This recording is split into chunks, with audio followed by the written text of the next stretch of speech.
Ni kuelekea tarehe 27 ambapo Rais wa Jamhuri ya Muungano wa Tanzania itakuwa ni siku yake ya kuzaliwa, ambapo kwa siku ya kesho kutakuwa kuna zoezi la upandaji miti pamoja na mambo mengine.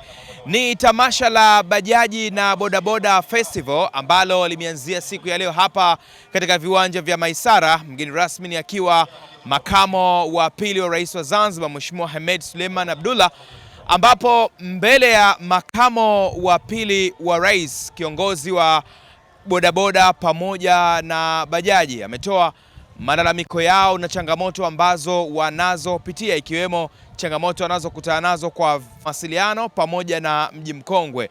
Na hapa mwenyekiti wa bodaboda anatoa changamoto hizo na kisha makamo wa pili wa rais anajibu changamoto hizo ambazo zimekuwa zikiwakabili bodaboda.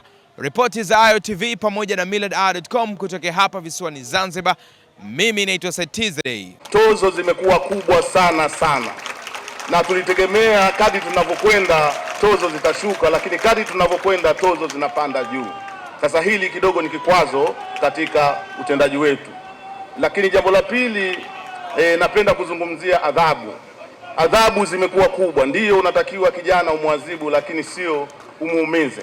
Kwa mfano, kijana mwenye bajaji anapofika barabarani anakamatwa kwa kuzidisha mtu mmoja, anatozwa Laki365,000. Hebu tuangalieni wote, hii haiko sahihi. Kwa tunaomba serikali ituangalie kwa hapo. Lakini la tatu, watendaji wa hizi mamlaka baadhi yao wamekuwa ni kero sana, hasa tukilingana na hawa watendaji wa mji mkongwe. Watendaji wa mji mkongwe kidogo wanakuwa na shida.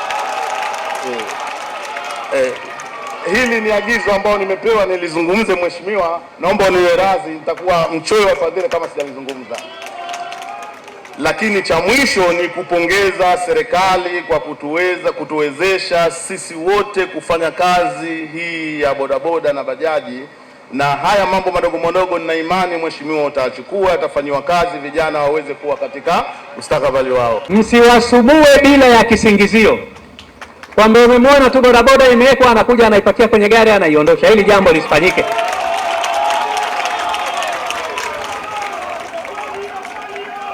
Kama kuna mamlaka yoyote ya barabarani, nimeambiwa mawasiliano, iwe jeshi la polisi, chochote kinachofanywa kifuate sheria.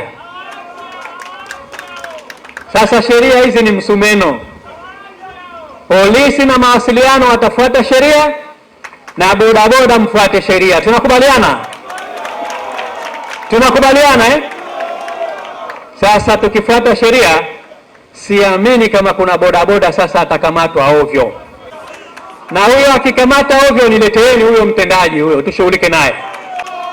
Mkuu wa wilaya yuko hapa, pelekeni kwa mkuu wa wilaya na wakuu wa mikoa wote Zanzibar, nitaelekeza hivyo, wachukue hatua zinazostahiki. 70% ya watoto wadogo hapa Zanzibar wana upungufu mkubwa wa damu. Hali hii inaweza kusababisha matatizo ya ukuaji na maendeleo ya akili. Pia kila mwaka watoto wadogo 500 hufariki kutokana na upungufu wa damu na magonjwa yanayohusiana na lishe duni. Taasisi ya Mwanamke Initiative Foundation pamoja na wadau mbalimbali wa serikali na sekta binafsi na kushirikiana kwa karibu na Serikali ya Mapinduzi ya Zanzibar, tuliona tuandae tamasha ili kuchangia juhudi za serikali katika kuboresha afya ya wananchi wa Zanzibar. Taasisi yetu kama inavyofahamika, imejikita katika dhamira yake kuu ya kuondosha mnyororo wa ujinga, umasikini na maradhi. Taasisi inaamini kuwa maendeleo ya nchi na hasa uwezeshaji wa wanawake, vijana na watu wenye mahitaji maalum hauwezi kuwa timilifu kama jamii haina afya imara.